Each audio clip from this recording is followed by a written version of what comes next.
ഇത്തരത്തിലൊരു ഗ്രൂപ്പിൽ നിന്ന് പുറത്താക്കുമ്പോൾ മിനിമം എന്നോട് എൻ്റെ അഭിപ്രായമെങ്കിലും ചോദിക്കാമായിരുന്നു. പിന്നെ രണ്ടാമതൊരു കാര്യം, ആ ഗ്രൂപ്പിനകത്ത് ഇത്തരം ചർച്ചകളിൽ പങ്കെടുക്കരുത് എന്ന് പറഞ്ഞ് വന്ന സമയം പോലും 8:30 മണിക്കാണ്. ഞാൻ പങ്കെടുത്ത ഒരു പ്രധാനപ്പെട്ട രണ്ട് ചാനലുകളിലെ ചർച്ചകളും ഈ പറയുന്നത് പോലെ ഒന്ന് 7 മണിക്കും ഒന്ന് 7:30ക്കുമായിരുന്നു. അപ്പോൾ സ്വാഭാവികമായിട്ടും ഞാനത് അറിയുന്നത് പോലും 8:30ക്കാണ്. പിന്നെ അല്ലാത്ത പക്ഷം ഇപ്പോൾ ഞാനിപ്പോൾ അത് പങ്കെടുക്കേണ്ട എന്ന് പറഞ്ഞാലും ചാണ്ടി ഉമ്മനെ പോലെ ഒരാളിനെ, പ്രത്യേകിച്ച് ഞാൻ ഇഷ്ടപ്പെടുന്ന ഒരു നേതാവിൻ്റെ മകനെ, അദ്ദേഹത്തിനെ അങ്ങനെ ഒറ്റതിരിഞ്ഞ് ആക്രമിക്കുമ്പോൾ അത് പങ്കെടുക്കരുതെന്ന് പറഞ്ഞാലും അതൊന്നും നോക്കിയിരിക്കാൻ ഞങ്ങൾക്ക് കഴിയില്ല. അത് ഞങ്ങൾ പങ്കെടുക്കും. ഞങ്ങൾ അങ്ങനെ ചാണ്ടി ഉമ്മനെ ഇത്രയും മോശമായി ചിത്രീകരിച്ചിട്ട് ചാനലിൽ പോയി അതിനെ അനുകൂലിച്ച് പറയാൻ പാടില്ല എന്ന് പറഞ്ഞു കഴിഞ്ഞാൽ അതൊന്നും നോക്കി നിൽക്കാൻ എന്തായാലും ആത്മാർത്ഥമായി ഉമ്മൻചാണ്ടിയെ സ്നേഹിച്ച ഞങ്ങൾക്കൊന്നും കഴിയില്ല.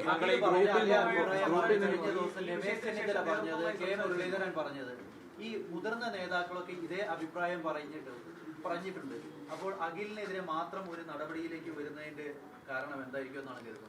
അല്ല, ഞാൻ ഒരു കാര്യം പറയാം. ഈ നടപടി എന്ന് പറയുന്നത് ഇപ്പോഴും പാർട്ടിയുടെ നേതൃത്വം എന്നോട് പറയുന്നത് അങ്ങനെ ഒരു നടപടി സ്വീകരിച്ചിട്ടില്ല എന്നാണ് പറയുന്നത്. എനിക്ക് രേഖാമൂലം ഒരു നടപടി എൻ്റെ കയ്യിൽ കിട്ടിയിട്ടില്ല. ഞാനിപ്പോൾ നിങ്ങൾ മാധ്യമ സുഹൃത്തുക്കളോട് തന്നെ സംസാരിക്കാമെന്ന് പറഞ്ഞത് തന്നെ ഞാനത് എനിക്കൊരു കൃത്യമായ എക്സ്പ്ലനേഷൻ പാർട്ടി ലീഡർഷിപ്പിൽ നിന്ന് കിട്ടാത്തതുകൊണ്ട് ഞാനത് തുറന്ന് നിങ്ങളോട് സംവദിക്കാൻ വേണ്ടി മാത്രമാണ് നിങ്ങളെ കാണാമെന്ന് പറഞ്ഞത്. അപ്പോൾ അത്തരത്തിലൊരു നടപടി എടുത്തിട്ടുണ്ടെങ്കിൽ അത് എന്തുകൊണ്ട് എടുത്തു എന്ന് പറയേണ്ട ഉത്തരവാദിത്വം ഇതേ നേതൃത്വത്തിനുണ്ട്. അത് അഖിലിന് മാത്രമാണ് അത്തരത്തിലുള്ള നടപടിയെങ്കിൽ എന്തുകൊണ്ട് അഖിലിന് മാത്രം അത്തരത്തിലുള്ളൊരു നടപടി ഉണ്ടായി, അഖിലിനെതിരെ മാത്രം അത്തരത്തിലുള്ള നടപടി ഉണ്ടായി എന്ന് പറയേണ്ട ഉത്തരവാദിത്വം കൃത്യമായി നേതൃത്വത്തിനുണ്ട്. ഈ ഒരു നടപടി മാത്രമേ ഉണ്ടായിട്ടുള്ളൂ. ഈ മാധ്യമവിഭാഗത്തിന്റെ ചുമതലയുള്ള ദീപ്തി മേരി വർഗീസ് ഏതെങ്കിലും സാഹചര്യത്തിൽ നിങ്ങളോട് സംസാരിച്ചിട്ടുണ്ടോ?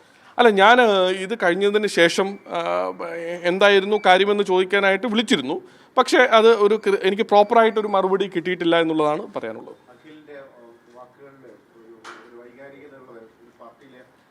ഗ്രൂപ്പിന്റെ ഭാഗമായി നിന്നൊരു നേതാവിന്റെ അന്യായം നിന്നു. പക്ഷെ അദ്ദേഹത്തിന്റെ വിയോഗത്തിന് ശേഷം ഈ പാർട്ടിക്കകത്ത് വന്ന പുതിയ രാഷ്ട്രീയ സമവാക്യങ്ങളിൽ ചാണ്ടി ഉമ്മൻ ഉൾപ്പെടെ താങ്കൾ ഉൾപ്പെടെയുള്ള ഒരു വിഭാഗം ആളുകളെ നിരന്തരമായി തഴയുന്നു. മാത്രമല്ല, ഈ റീൽസ് രാഷ്ട്രീയമൊക്കെ കൊണ്ടു നടക്കുന്ന ആളുകൾക്ക് വലിയ പ്രോത്സാഹനം കിട്ടുന്നു, താഴെത്തട്ടിൽ പ്രവർത്തിക്കുന്ന ആളുകൾക്ക് കിട്ടുന്നില്ല എന്നൊക്കെ ഇല്ലേ നിങ്ങൾ ഈ വർത്തമാനത്തിന് പുറകിൽ?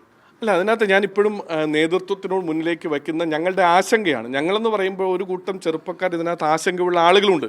അത് ഈ പ്രത്യക്ഷത്തിൽ മാധ്യമങ്ങൾ പ്രത്യക്ഷപ്പെടുന്ന 1-2 പേരുടെ ആശങ്കയല്ല. അതിനേക്കാൾ അപ്പുറത്തേക്ക് വളരെ വൈകാരികമായി ഇതിനകത്ത് നിൽക്കുന്ന താഴെത്തട്ടിൽ ബന്ധമുള്ള ജില്ലാ പഞ്ചായത്ത് മെമ്പറും പഞ്ചായത്ത് മെമ്പർമാരും ഒക്കെ ആയിട്ടുള്ള ആളുകൾ, കൗൺസിലർമാരായിട്ടുള്ള ആളുകൾ ഉൾപ്പെടെയുള്ള ഒത്തിരി ചെറുപ്പക്കാർക്ക് ഇതേ ആശങ്കയുണ്ട്. നമ്മൾ പറയുന്നത് നേതൃത്വം അത്തരം ആളുകളെ കാണാതെ പോകരുത്. ജോലി ചെയ്യുന്ന ആളുകൾ, ഞാനൊരു കാര്യം ചോദിച്ചോട്ടെ, ഈ നാട്ടിൽ ജോലി ചെയ്യുക എന്ന് പറയുന്നത് 2 അർത്ഥമുണ്ട്. ഒന്ന്, ജനങ്ങളുമായി നിരന്തരമായി ബന്ധപ്പെട്ട് നിൽക്കുക. അതിന് രണ്ടാമത്, ജനങ്ങളുടെ മുന്നിലേക്ക് ഒരു റീൽസ് ഇട്ട് അല്ലെങ്കിൽ ഒരു പോസ്റ്റ് ഇട്ട് 10,000-15,000 ലൈക്ക് മേടിക്കുക. ഇതിന് രണ്ട് വ്യത്യാസമുണ്ട്. ഈ ജനങ്ങളിലേക്ക് ഇപ്പോൾ ഈ ഉമ്മൻചാണ്ടി എന്ന് പറയുന്ന ഒരു വലിയ നേതാവ് ഒരു മൊബൈൽ ആപ്പ് ഉണ്ടാക്കിയിട്ട് ഒരു ജനസമ്പർക്ക പരിപാടിക്ക് വരെ ഈ ആപ്പ് വഴി നിങ്ങൾ രജിസ്റ്റർ ചെയ്താൽ മതി എന്ന് പറഞ്ഞിരുന്നെങ്കിൽ എങ്ങനെ ഇരിക്കുമായിരുന്നു? പകരം ആ മനുഷ്യൻ എന്താ ചെയ്തത്? കോടിക്കണക്കിന് ലക്ഷക്കണക്കിന് ആളുകളുടെ നടുവിലേക്ക് ജനസമ്പർക്ക പരിപാടിയുമായി ചെന്ന് ജനങ്ങളുമായി നേരിട്ട് സംവദിച്ച ഒരു സാഹചര്യം നമ്മൾ കണ്ടതാണ്, നമ്മളെല്ലാവരും കണ്ടതാണ്. ആ ഒരു വൈകാരിക വികാരം നിൽക്കുമ്പോൾ ഇത്തരത്തിൽ ജോലി ചെയ്യുന്ന ചെറുപ്പക്കാരെ കൂടി നേതൃത്വം തിരിച്ചറിയണം. അത്ര ആളുകൾക്ക് ആശങ്കയുണ്ടെങ്കിൽ അത് കേൾക്കണം.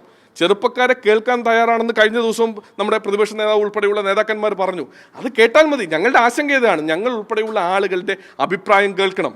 അല്ലാതെ ഏതെങ്കിലും തരത്തിൽ ഒരു വിഭിന്ന സ്വരം ഉണ്ടായിക്കഴിഞ്ഞാൽ അവരെല്ലാം ഈ പാർട്ടിയിൽ നിന്ന് കളയണം, പുറത്താക്കണം. അവരോടൊന്നും മര്യാദയ്ക്ക് സംസാരിക്കാനുള്ള ഒരു മര്യാദ പോലും കാണിക്കാതിരിക്കുന്നതാണ് ഇതിനകത്തുള്ള ഞങ്ങളുടെ പ്രയാസം.